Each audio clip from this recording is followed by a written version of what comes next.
City cable news కి స్వాగతం. పెంపుడు కుక్కలు పిల్లలకు రేబిస్ వ్యాధి రాకుండా ప్రభుత్వం వేసే ఉచిత నివారణ టీకాలు సద్వినియోగం చేసుకోవాలని పశుసంవర్ధక శాఖ విజ్ఞప్తి చేసింది. ప్రపంచ జూనోసిస్ దినోత్సవం సందర్భంగా ఈ నెల 6వ తేదీ ఉదయం 9 గంటల నుండి సాయంత్రం 5 గంటల వరకు పెంపుడు కుక్కలు పిల్లలకు రేబిస్ వ్యాధి నివారణ టీకాలు ప్రభుత్వ పరంగా ఉచితంగా వేయనున్నట్లు పశుసంవర్ధక శాఖ deputy director doctor S Nagabhushanam Babu, Machilipatnam area పశువుల ఆసుపత్రి అసిస్టెంట్ డైరెక్టర్ డాక్టర్ జేవి రమణయ్యలు తెలిపారు. టీకాలు వేయించని కుక్కలు పిల్లలు కరిస్తే సరైన జాగ్రత్తలు తీసుకోకపోతే రేబిస్ వ్యాధి బారిన పడి అనేక రకాలైన ఇబ్బందులు ఎదుర్కోవాల్సి వస్తుందన్నారు. ప్రమాదకర రేబిస్ వ్యాధి నుండి బయటపడాలంటే కుక్కలకు పిల్లలకు తప్పనిసరిగా రేబిస్ వ్యాధి నిరోధక టీకాలు వేయించాలని అన్నారు.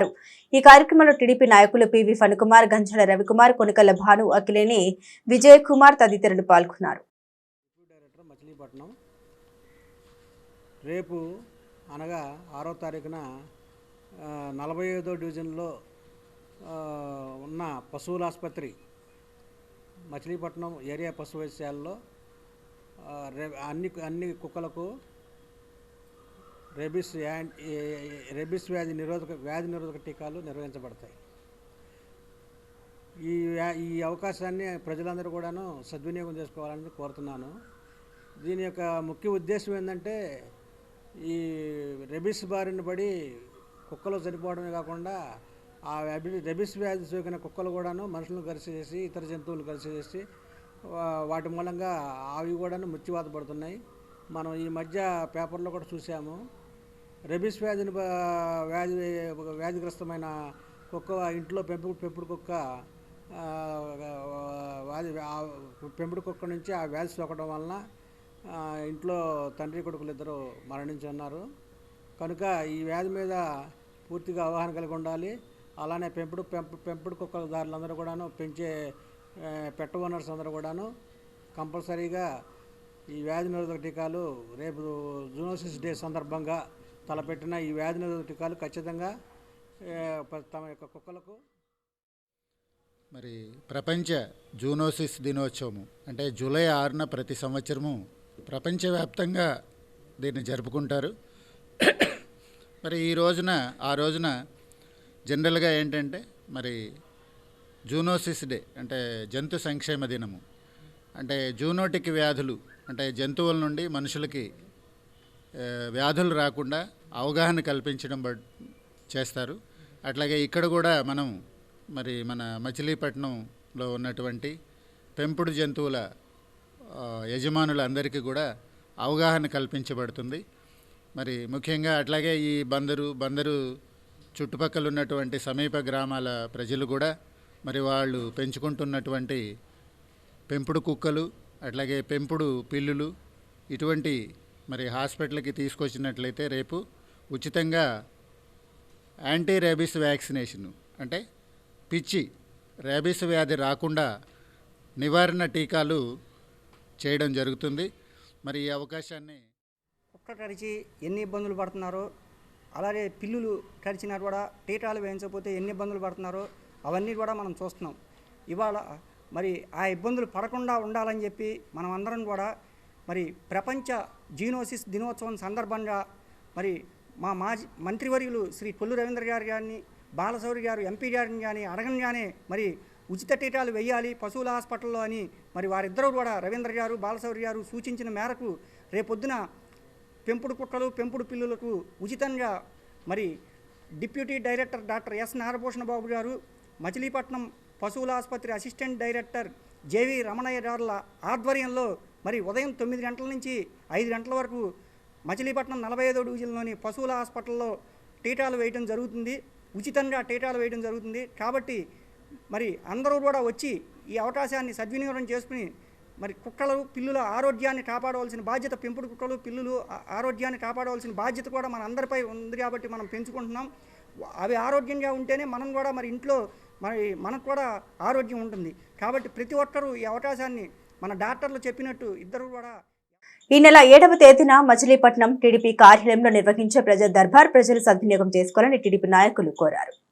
మచిలీపట్నం నియోజకవర్గంలో ప్రజా సమస్యల పరిష్కారానికి గాను రాష్ట్ర మైన్స్ అండ్ ఎక్సైజ్ శాఖ మంత్రి వారంలో ఒక రోజు నిర్వహిస్తున్న ప్రజా దర్బార్ కార్యక్రమాన్ని ఈ నెల 7వ తేదీ ఆదివారం నిర్వహించనున్నట్లు జిల్లా గ్రంథాలయ సంస్థ మాజీ చైర్మన్ గొర్రెపాటి గోపీచంద్ తెలిపారు. నియోజకవర్గ టీడీపీ కార్యాలయంలో ఉదయం 8 గంటల నుండి మంత్రి కొల్లు రవీంద్ర ప్రజల నుండి స్వయంగా ఆర్జీలను స్వీకరిస్తారన్నారు. గత వారం నిర్వహించిన ప్రజా దర్బార్లో 292 ఆర్జీలు అందగా వాటిలో 45 ఆర్జీలను పరిష్కరించడం జరిగిందన్నారు. మిగిలిన ఆర్జీల్లో అధికంగా పెన్షన్లు, రేషన్ కార్డులు, ఫీజు రియంబర్స్మెంట్ వంటి పాలసీ మ్యాటర్కు సంబంధించినవి ఉన్నాయని గోపీచంద్ తెలిపారు. ఈ సమావేశంలో టీడీపీ నగర అధ్యక్ష కార్యదర్శులు ఇలియాస్ పాషా, పిప్పల్ల కాంతారావు, మండల అధ్యక్షులు కుంచ దుర్గాప్రసాద్, నాని పాల్గొన్నారు.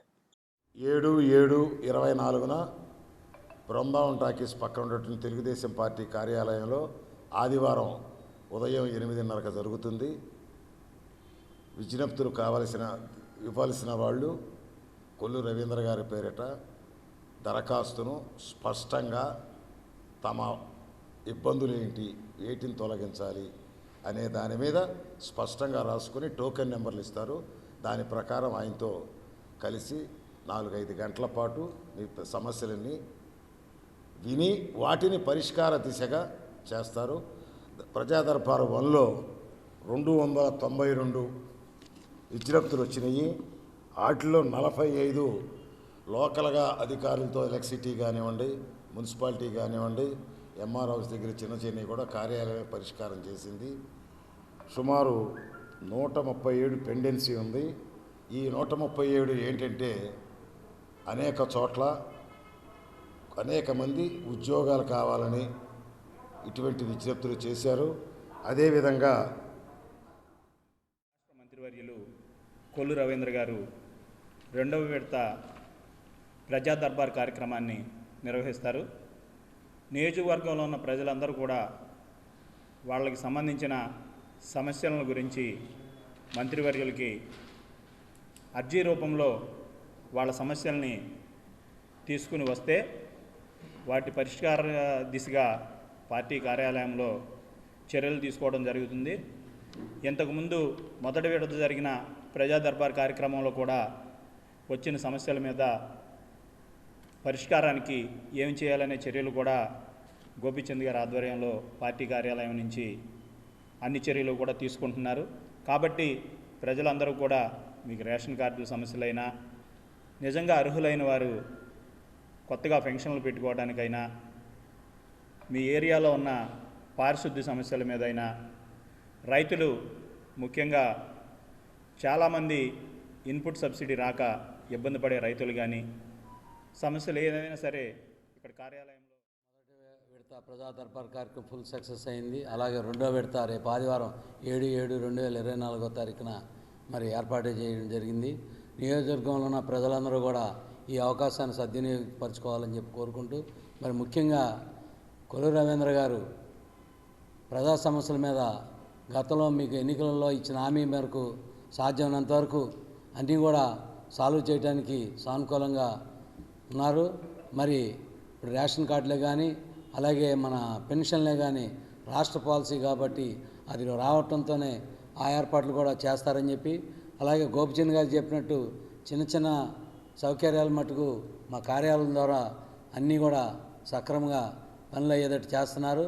ముఖ్యంగా గత ప్రభుత్వం రైతులకి ధాన్యం డబ్బులు కానీ, ఇన్పుట్ సబ్సిడీ కానీ ఏది ఇవ్వలేదు. అలాగే మునిగిపోయిన చెనక్కాయ చేలకు కూడా కనీసం రాసుకున్నారు తప్ప కనీసం సబ్సిడీ కూడా ఇవ్వలేదు వాళ్ళకి. కాబట్టి ముఖ్యంగా ఆ రైతులు కూడా దాన్ని ఉపయోగించుకోవాల్సిందిగా కోరుకుంటూ, ముఖ్యంగా చెప్పాలంటే ఇవాళ తెలుగుదేశం గత ప్రభుత్వంలో చేసిన అన్యాయాలు, అక్రమాలు 5 ఏళ్ళు ఏమాత్రం ప్రజలను పట్టించుకోవాలి. పోతేపల్లిలోని శ్రీ కనకదుర్గ ఆలయంలో అమ్మవారికి ప్రత్యేక పూజలు చేసి అన్నదానం జరిపారు. పోతేపల్లిలోని శ్రీ కనకదుర్గ ఆలయంలో శుక్రవారం పురస్కరించుకుని అమ్మవారిని ప్రత్యేకంగా అలంకరించి విశేష పూజలు చేశారు. అనంతరం అన్నదానం నిర్వహించారు. పెద్ద సంఖ్యలో భక్తులు ఈ కార్యక్రమంలో పాల్గొన్నారు. ప్రతి నెల మొదటి శుక్రవారం అమ్మవారికి ప్రత్యేక పూజలు చేసి భక్తులకు అన్నదానం జరుపుతున్నట్లు ఆలయ నిర్వాహకుడు కాగిత ఏడుకొండలు తెలిపారు. తీర ప్రాంతంలో వెలసినటువంటి కాసులు కురిపించే కల్పవల్లి విజయ కనకదుర్గాదేవి అమ్మవారు ఈ యొక్క పోతేపల్లి చుట్టుపక్కల పరిసర ప్రాంత ప్రజలందరినీ కూడా చల్లగా చూసే తల్లి. మరియు జ్యువెలరీ పార్కు, ఆటో నగర్ వ్యాపారస్తులను, వర్కర్లను అందరికీ కూడా అమ్మవారి యొక్క అనుగ్రహం కలగాలని, అమ్మవారి చెంతకు భక్తులు వచ్చి తమ మనసులో ఉన్న కోరికలను అమ్మవారికి విన్నవించుకునే ఎడల వెంటనే తమ కోరికలను తీర్చే కల్పవల్లి అయినటువంటి ఆ తల్లి అమ్మలుగన్న అమ్మ ఆది పరాశక్తి ముగ్గురు అమ్మలుగన్న మూలపుటమ్మ శ్రీ కనకదుర్గమ్మ తల్లి ఆశీస్సులు అందరికీ ఉండాలని అమ్మవారి చెంతకు వచ్చి తమ కోరికలను తీర్చుకున్నటువంటి భక్తులందరికీ కూడా తమ తోచిన విధంగా ధన వస్తువు రూపేణ పంచదార కానీ మంచినూనె కానీ చింతపండు కానీ రవ్వ కానీ ఇతరత్ర తమ తోచిన విధంగా అందరూ కూడా చేయూతనిచ్చి ఈ యొక్క అన్నదాన కార్యక్రమానికి తోడ్పడుతున్నటువంటి భక్తులందరినీ కూడా అమ్మవారి యొక్క అనుగ్రహం కలగాలని వారి ఇంటిల్లపాది. మచిలీపట్నం పోర్టు నిర్మాణ పనులు వేగవంతం చేయాలని, పోర్టు కనెక్టివిటీ, రైలు రోడ్డు మార్గాల ఏర్పాటుకు భూసేకరణ సమస్యలు పరిష్కరించాలని జిల్లా కలెక్టర్ డీకే బాలాజీ అధికారులను ఆదేశించారు.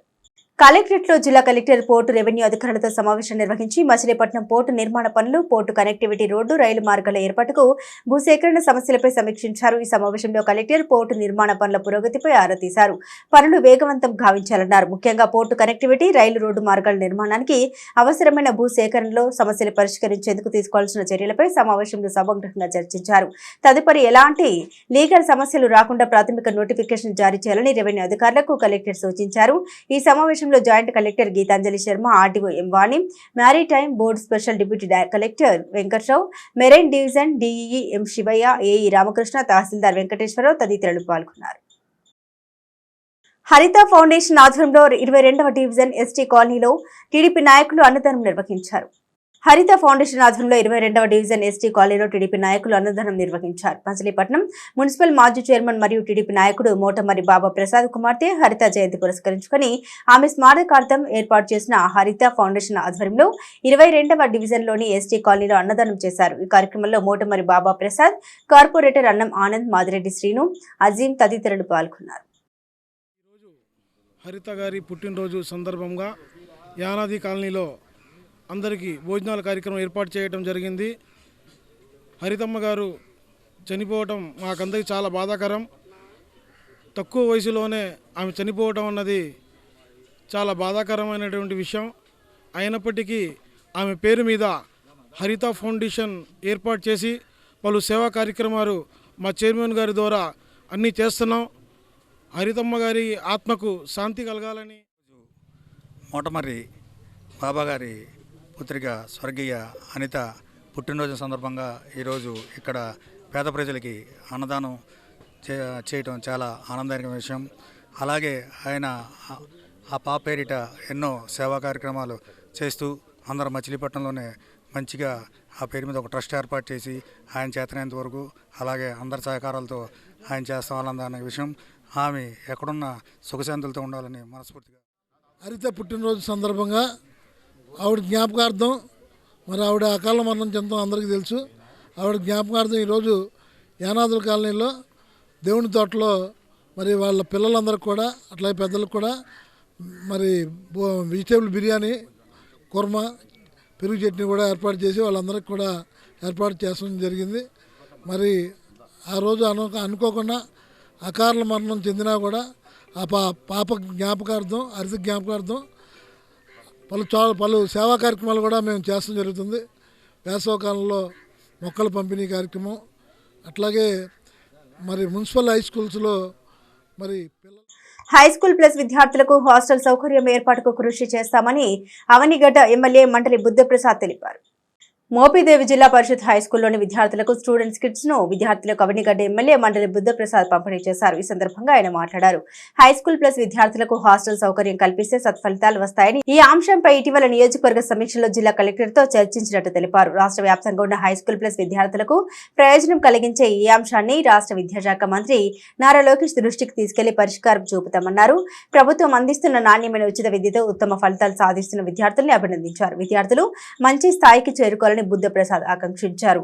పాఠశాల ప్రధానోపాధ్యాయులు పి జయంతి అధ్యక్షతన జరిగిన ఈ కార్యక్రమంలో జెడ్పీటీసీ మల్లికార్జునరావు, పంచాయతీ సర్పంచ్ నందిగా మేరీ రాణి, ఎంపీటీసీ కొమ్ము పవన్, ఉప సర్పంచ్ కోనేరు సుందర్ సింగ్, తహసీల్దార్ మేడపట్టి శ్రీ విద్యా తదితరులు పాల్గొన్నారు. ఏ ఒక్కరైనా మరి కార్పొరేట్ విద్యా సంస్థల నుంచి ఐఏఎస్ ఐపీఎస్ అయిన ఎవరైనా ఉన్నారేమో ఒకసారి చూడండి. ఎవరైనా ఆన్లైన్ అంటే ప్రలోభ పెట్టి కొనుక్కుంటారు. మహోదయ హై స్కూల్ చదువుకోండి అనుకోండి, వాడికి ఏదైనా వచ్చిందంటే లేదు మా సంస్థలో కట్టండి మీకు ఎంత ఇస్తామని చెప్పి కొనుక్కునే ప్రయత్నాలు కూడా మనం చూసుకోవచ్చు.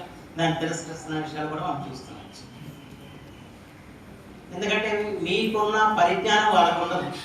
కార్పొరేట్ విద్యా సంస్థలు చదివే వాళ్ళు ఏంటంటే అందులో ఇటువంటి ఏసీ గదులు కూడా వచ్చాయి. ఆ ఏసీ గదుల్లో కూర్చొని పాఠ్య పుస్తకాలను వల్లివేయడం తప్ప సమాజం గురించి తెలిసే అవకాశం మాత్రం వాళ్ళకి లేదు, మీకు ఉందని చెప్పమంటే మనం తెలుస్తాం.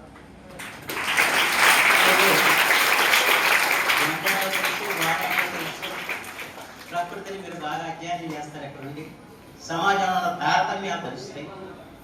సమాజంలో విభిన్న కులాలు విభిన్న మతాలతో కలిసి ఎలా సహజనం చేయాలో మీకు అర్థమవుతుంది. అందుకని సమాజం పట్ల ఒక పరిపూర్ణమైన విజ్ఞానంతో మీరు ఉంటారు. ఆ రకంగా మీ ఇక్కడ ప్రభుత్వ పాఠశాల చదివిన వాళ్ళకి అవకాశం ఉంటుంది.